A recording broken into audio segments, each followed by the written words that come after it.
Um,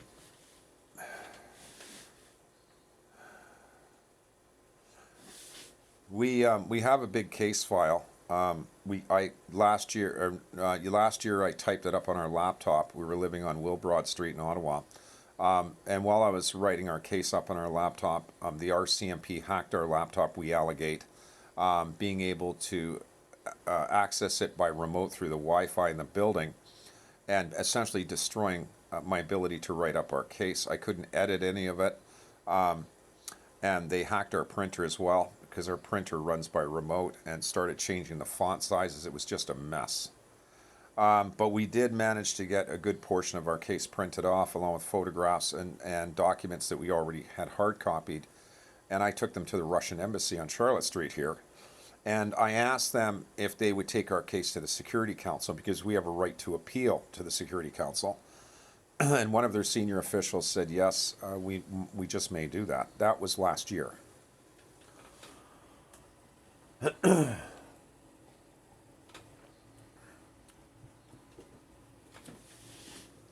We contacted the Dutch government in New York City in 2018 on they're in the UN. And in 2017-18, I contacted them. They do a lot of human rights work for the UN, the Dutch government. So I contacted them. They asked me to send them an email with redacted one-sentence liners of the allegations against Canada. I indicated to the Dutch government that we wanted to appeal to the High Commission of Human Rights in Geneva regarding what did and what Canada's been doing. And so they asked me to send them an email, and they said they would have a look at it and go from there. So I sent them an email underlining the allegations against Canada, with the thinking that they would send our case to the High Commissioner of Human Rights in Geneva. When I called them back 2 weeks later, and had a very hard time getting through to them because they're very busy, but they did take the time out. And the receptionist at their mission in New York for the UN told me that our case had to go to the ICC. She said that I sent your emails to them, and she said get whatever evidence you can together and contact them. This was in 2018, and I did. I started writing emails to the International Criminal Court in The Hague and sending them to the information desk back in 2018. And I wrote up some 30 emails, but I had requested that because Canada's been hacking our phone, the police have been hacking us, trying to block us. I had to ensure that the International Criminal Court in The Hague was receiving the emails. So I called them on the telephone because I wasn't getting a response. They did not email me back to confirm they were receiving any statements from me pertaining to criminal allegations against Canada under Articles 6, 7, and 8 of the Rome Statute. Okay, and when I finally called because I wasn't getting a response. And so I called the information desk overseas on our phone. I spoke to a really decent younger female. She was at the information desk. I told her of the emails that we had already sent. And she asked me our email address and our names, and I gave them to her. And she said, "Can you please hold on a minute?" And I said, "Yes." So I held on, and she came back off the line, and she said, "Mr. Fitzgerald, I have not received one email from you or your wife on our computer system."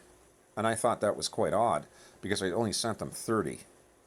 I was starting to send them information on our daughter from 2006, what had happened, and she said to me on the phone, "Well, I'll transfer you to the prosecutor's office." And I said, "Sure." But what happened was, while I was on hold, my long-distance calling card ran out of time, and I got cut off. And then after that, when I tried to contact them, they changed. Another person started answering the phone at the information desk, a male. Okay, and all of a sudden, when I started calling back, referring to that original phone call, this male kept trying to eliminate me from calling. Now, what I found out, the Dutch government, my wife went to the the government of the Netherlands, the Dutch government here in Ottawa in 2018, after I typed up the file, and this was just the beginning of the criminal case against the Canadian government. And my wife walked all the way down to the Dutch embassy here in Constitution Square. And she went up with the package. Everything was as neatly laid out in alphabetical order as we could do based on the police hacking. We did the best we could. And the lady in the office accepted the package from my wife.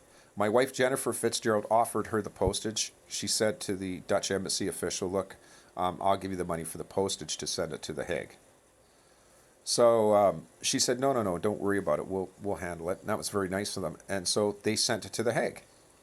Then I find out later on that the second highest prosecutor under this Basuda woman, this Basuda devil beast woman, excuse me, it's kind of comical, is one Mr. Kirkpatrick. He's the second highest prosecutor at the ICC. And it turns out he's from Ontario, Canada. Okay? And his buddy, Mark P. Dillon, the lead investigator for the prosecutor's office, is from Cork, Ireland. Ireland, the Irish government's official position on Jews is anti-Semitic. So we allegate that these two, this Canadian prosecutor at the ICC, and his Irish buddy, Mr. Kirkpatrick, suppressed our case inside the ICC. And that's what we're saying they did. Trudeau did this. Prime Minister Justin Trudeau, we accuse of doing that. I will mention to the public on YouTube that in the past 4 years, I have called Prime Minister Trudeau's office, 992-4211, area code 613, at least 500 times, complaining directly to him about the activities against us by his Ottawa Police Service, along with the RCMP here in Ottawa. I will tell you a story. There's a lot to this video. There's going to be hours of information especially for Jewish people in the United States, and my Jewish people around the globe. I'm Jewish, you see. And here's my kippah. Here is my, and my menorah is right over there. I am a Jewish person, and because they applied the Nuremberg Laws here in Canada against my wife and I, and are continuing to do so, I started contacting Rabbi Marvin Heyer of Simon Wiesenthal Center, started calling his offices in Los Angeles before COVID-19. And the center was very receptive. And I, over a few year period, I explained to Simon Wiesenthal Center our case. I left lots of messages for Rabbi Heyer. I begged him to please mention our case publicly. I asked him many times to please put our names in, on the site, and indicate to the public that a couple in Canada is accusing the government of Canada of applying the Nuremberg Laws, harassment, threats of arrest, as a result of us trying to expose our case publicly. I begged Rabbi Heyer to do this by telephone and otherwise. Well, he never did it, you see. Now, I am not blaming him for that. Rabbi Marvin Heyer is a great man. His colleagues are beautiful, wonderful people. They're very loving and kind, and they hate racism just like me, and they hate Nazis just like me. I had a lot of information to supply the center and the Jewish community. Based on our case, I made projections 3 years ago. I'm just giving you an outline of different things about our case, and then in the coming videos, I'll talk about one specific thing that happened. I will bring in information about how the Nazi pale white balls are taking over global security in Western countries. I will explain their locations, where I've seen them in uniform in the police, in different places, the United States, Canada, the UK, Europe. So I'll cover all that ground. I'll explain how they're applying the Nuremberg Laws. The number one Nuremberg Law that they're applying against my wife and I is the Nuremberg Law against the Jewish people in Nazi Germany, where they're not allowed to use a telephone. They're not allowed to post editorials. They're not allowed to own a bicycle. Not allowed to own a typewriter, records or recorders, or optical equipment. This is the primary one that's being used against my wife and I. We repeatedly see there were crimes committed against us. The police are using thugs on the streets, just as Hitler did.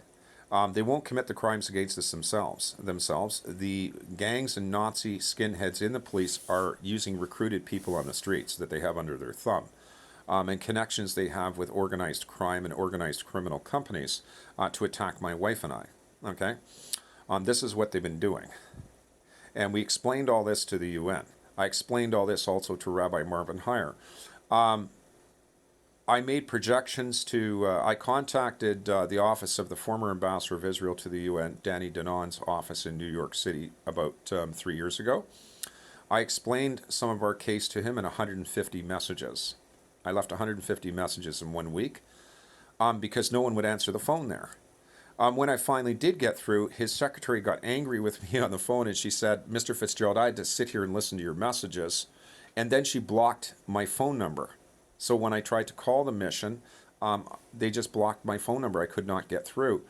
And in those messages that I left the ambassador of Israel, I warned him, based on our case, that Israel would start seeing Nazi attacks, Nazi recruitment within and around the state of Israel, and that the Nazi white supremacists in security in the West would start recruiting terrorist groups that already had a pre-hatred for Jewish people in the state of Israel, and that these groups would be used by the Nazis, funded by the Nazis, the white supremacist balds in security in the West, and they would start attacking Israel as a result of that Nazi support, because they were already attacking Israel.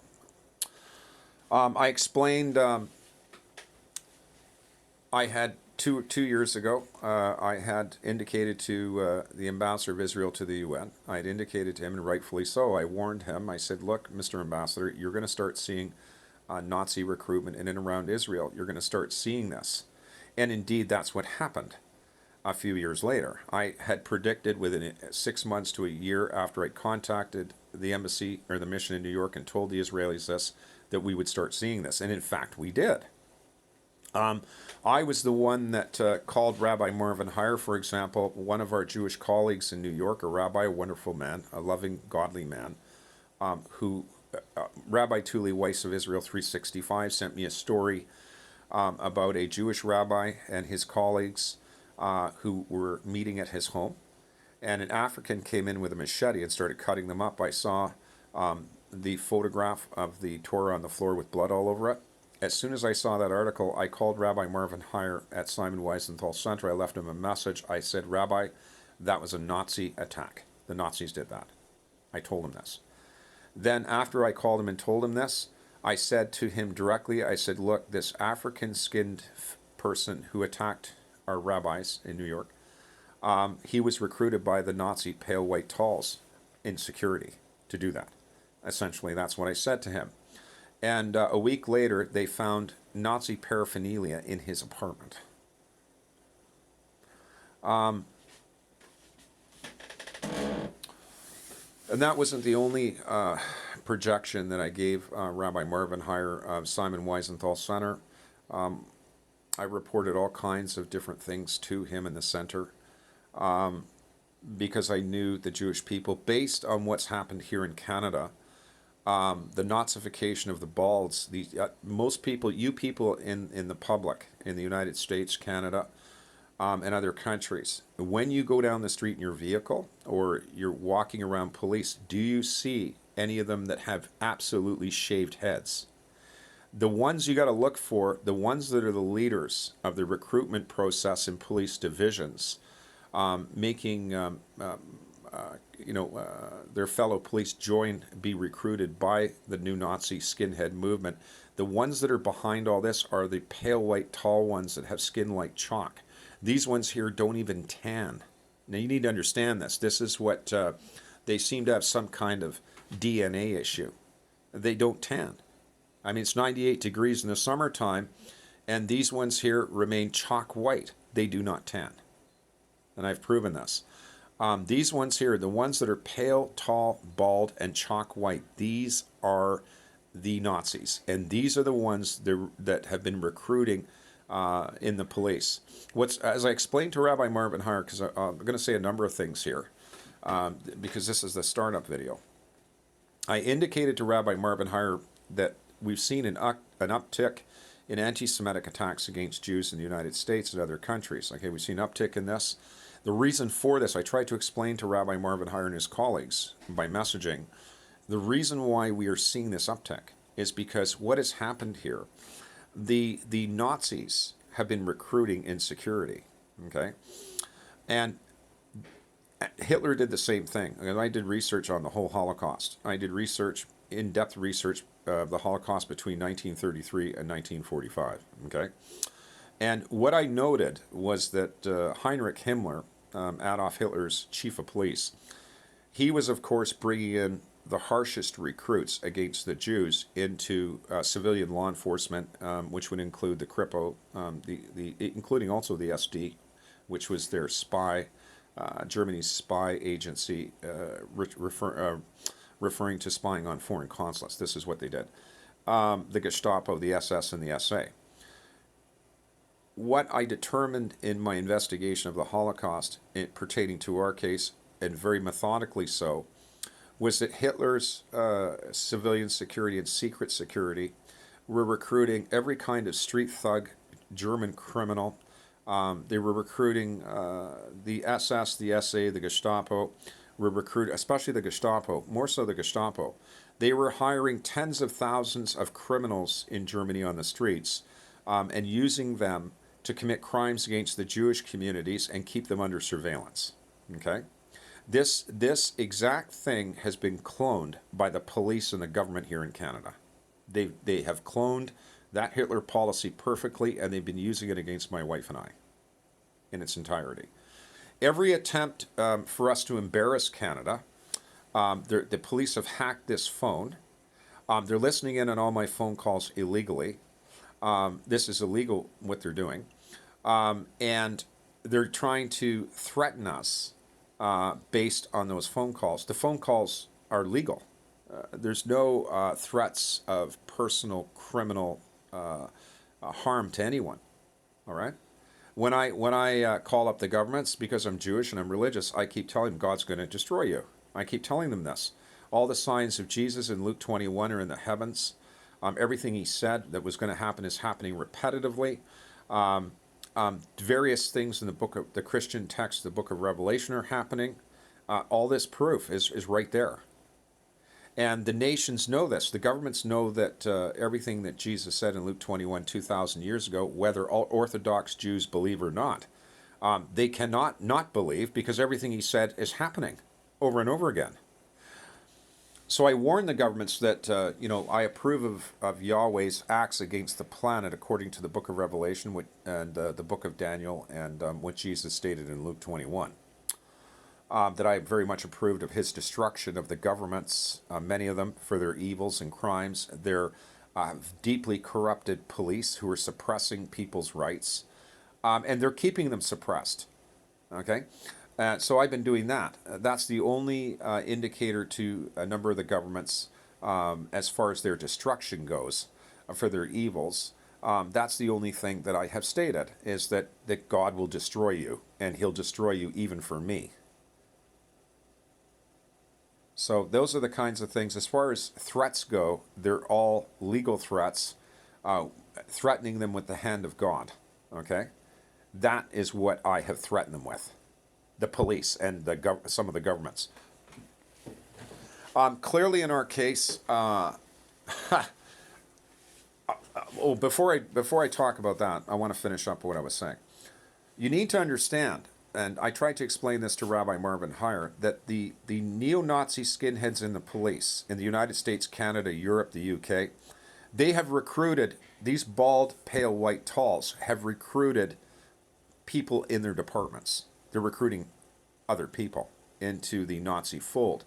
And what they've done here, in particularly the United States, and this is one of the reasons for the uptick in anti-Semitic attacks against my people, the Jewish people, is that the gangs, the gangs that we all know of, the motorcycle gangs, the mafia, the African American gangs, the Ku Klux Klan, okay, these gangs. What's happened here, they've all conjoined with the Nazis, the white supremacists, okay, and their police leaders, as well as the Nazi white supremacist political leaders, okay? So all the gangs have unified under one umbrella. 20, 30 years ago, for example, let's take for an example the Ku Klux Klan headed in the United States by that disgusting David Dukes. Okay, now let me put it to you this way: the Ku Klux Klan in the United States, historically, had no problem with the Jews in America. They didn't attack them. Their primary goal was against African American people. Okay, and they did not, as a habit, go after Jewish people.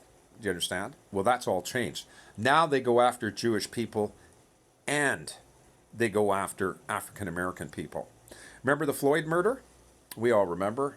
I called Rabbi Marvin Heyer's office in Los Angeles the day that Floyd was murdered. And I told him unequivocally, neo-Nazis in the police murdered him. Okay? Now, don't think for a second that they all shave their heads. You have to understand that the pale white talls, the chalk white ones, these are the root of the problem. Okay? And these ones here recruit non-bald members of the police in the police. And they get the non-bald members of the police as recruited neo-Nazis, and these are the ones that you see murdering races of people, okay, when this happens. In the Floyd case, I saw what happened. I watched the video, the Park Police, very methodically, very closely, and I knew that his murder, that these police were recruited Nazis. I knew it right away. Then a few days later, some photographs came out of the police vehicle, the Park Police vehicle.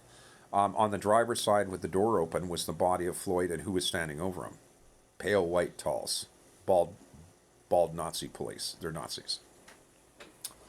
I tried to explain this to Rabbi Marvin Heyer. Now I'm going to tell you another story. This race of whatever they are, these pale white talls that don't tan, that remain chalk white, and they have to avoid the sun. They're very allergic to it. They do not tan, and you will notice that. Okay, go in your city, whatever city you live in the United States or Canada or UK. All right, pick a nice hot summer day, say July. Okay, and look for a law enforcement official either in plain clothes or in uniform that's pale chalk white, and you have to ask yourself a question. Well, this person in law enforcement works outside all the time, but this person's not tanning. Why do these pale white, tall, chalk white law enforcement officials that are bald, why, whenever we see them in the United States, Canada, and the UK in security, they don't tan? They stay chalk white.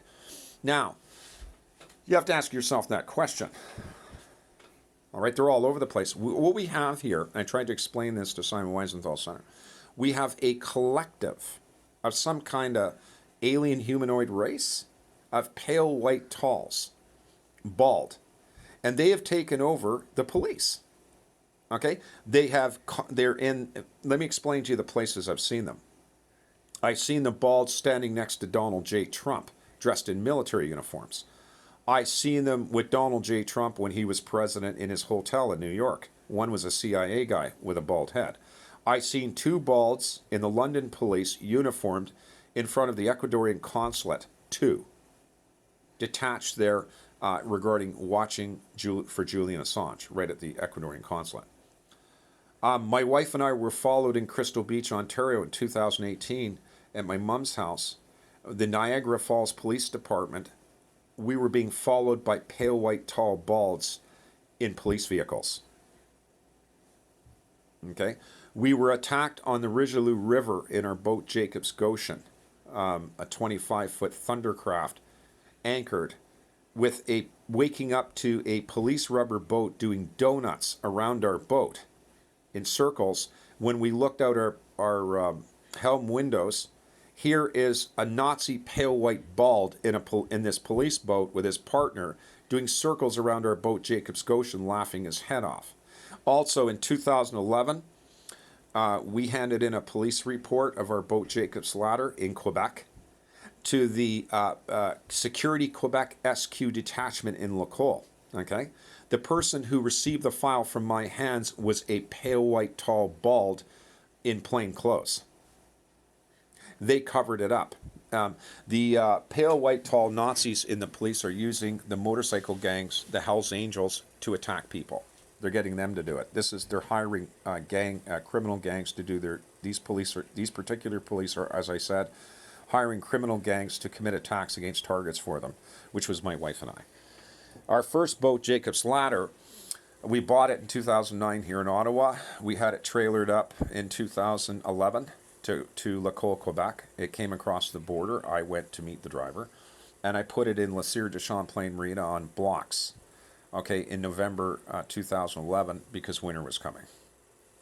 The boat needed work, okay. The owner gave instructions to the driver to indicate to me some of the trouble spots on the boat. It had some rotten wood and so on. He did. He indicated one of the engines had to come out. It had some kind of problem. There were two engines in it. I said, okay. So I checked with the yard owner, and I asked him if I could work on the boat in his yard. He said, sure. I gave him a list of things that I needed to repair the boat, and he said he could honor the list, including a manual for the engines. Then what happened was our boat started getting attacked in the yard. Someone came up with a hammer and smashed the bottom of it on the starboard side next to the strut. They put water in my one engine that was good. They came into the boat at nighttime and put water into the oil pan. Okay. And then they drilled holes in the transom of the boat, 100 holes, which I patched up. I have photo evidence of that, and all kinds of other things they did to that boat. Okay. And then the Canadian Harper government used a corrupted official at Transport Canada in Montreal to apply the Commercial Shipping Act against our boat, which was illegal. I have those documents. You cannot apply in Canada. The government, Transport Canada, cannot apply a Commercial Shipping Act policy against a pleasure boat for the purpose of seizing the vessel from the owners. They can't do that.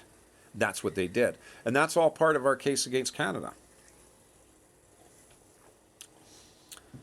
When my wife and I started appealing to member states, here we have the police listening in on our phone all the time. So when they're listening in illegally on our phone and I make calls to different governments, they're turning around and they're using their power to block these governments from either believing my wife and I or having anything to do with our case. Now, going back to Simon Wiesenthal Center, before COVID-19 struck, okay, I called Simon Wiesenthal Center, and I spoke with Aaron Breitbart there. Okay, he's head of the research department. He's on the administrative level with Rabbi Marvin Heyer and Dr. Abraham Cooper and Dr. Samuels. And I talked to him on the phone. I called him before because he's in the research department. And we started talking. I told him again what's going on here in Ottawa, and that I asked Rabbi Marvin Heyer to mention my wife and I in a statement publicly on their website to the public about what's going on against us up here. Now, Aaron Breitbart did not deny that he wouldn't try and do that to assist us, but here's what he said, and I was quite shocked, but I was shocked very happily. He said to me, he said, look, Mr. Fitzgerald, you and your wife need to get the hell out of Ottawa and go to Israel. That's what he said. I quote him. He was right. Now I want to explain in this premiere what happened last year at the Russian consulate. The consulate there asked me to put my documents through their fence on their lawn so Canada couldn't steal them. Okay? And so I started doing that. So I'd finish one document, like I did a report on the attacks against our boat, Jacob's Goshen. And I typed up other reports as well. And I had a whole bunch of documents, emails between myself and the government of Canada regarding our boat. All kinds of stuff I started giving the Russians. So on the final trip there, to give them the final document that I had typed up, which I couldn't edit. I just couldn't. They were messing around and hacking the laptop. So on the final document, when I went up there to give it to them, I go up there to the embassy, and as I'm coming to Charlotte Street in Wilbrod, and I started looking south, because the embassy is just slightly south, like within 100 feet of Wilbrod and Charlotte. Here is two black RCMP trucks parked right across the street, staring at the gates of the embassy. Now, What caught my attention was that one of the members, standing there and giggling and laughing, was a Nazi pale white tall. The same group that's been threatening and following my wife and I now for 10 years. Okay? So I thought, I immediately suspected they were there because I was giving the Russians our evidence. Okay? And this is what I had suspected. So then a few days later in the media, I found out that Trudeau publicly had claimed that the Russian Federation had broken into a lab that was researching COVID-19. That was a lie. No, that's not what happened. He made up a story against them to the Canadian people as a threat because I was giving them evidence. Then I want to tell you, these particular vehicles, they weren't both black. The one was black that the Nazi pale white tall was driving. His RCMP vehicle was black with tinted windows. Okay? Now what happened? How do I know that they actually threatened the Russian government here because of our file? How I know this is simply because after that happened, when my wife and I, or myself, would go out for a walk from where we lived on Wilbrod and Friel Street in Ottawa, I started noticing that these black RCMP trucks with tinted windows were on more than one occasion, on a number of occasions, were driving by me when I went out and staring at me as they made a turn away from me. We've been reporting our case, by the way, to the Russian Federation mission in New York now for almost 4 years. We started off with Sergei Kreshnikov of the Russian press office, and the reason why I went to the Russians was because I had always believed that they still believed in the dangers of Nazism, that the government and the people of Russia educated their children since 1945 about Nazis and that they hate them. And so in this regard, I felt that they were the best to approach outside of Israel because I figured they would probably help us out with our case. Okay? Now, something that needs to be understood here, and I've tried to explain this to Rabbi Marvin Heyer, I've tried to explain this to the Israeli government, I've tried to explain this to the Russian government and to Chinese government as well in the past. And that's really simple. But first, let me go into a bit of history regarding the Nazi Third Reich. Hitler, there were numerous embassies in Berlin. Hold on a second, I got to stop this, just wait.